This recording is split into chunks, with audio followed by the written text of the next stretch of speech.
Kamusta mga ka-DXT? Sa tutorial ito, tuturuan namin kayo paano mag-connect sa DXT Wi-Fi zone. Ang gagawin mo lang is i-open mo lang ang iyong Wi-Fi connections.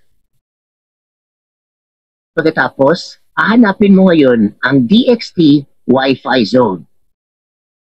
Kung makikita mo ang DXT Wi-Fi zone, ibig sabihin sa area mo na yan ay merong DXT Wi-Fi zone na nagbebenta ng vouchers para ikaw ay makakonect sa internet.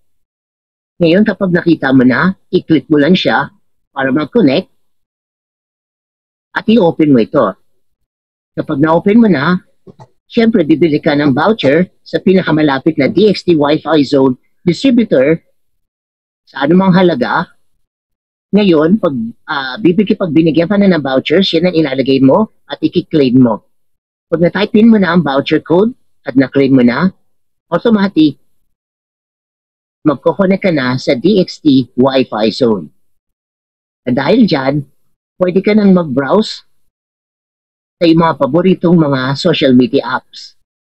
Ayan mga kaibigan, mga ka-DXT, naituro na natin kung paano makakonect ang iyong client sa DXT Wi-Fi zone.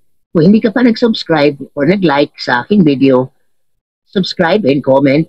Kung may mga katanungan at kung gusto mo rin maging distributors, comment down below at maraming salamat.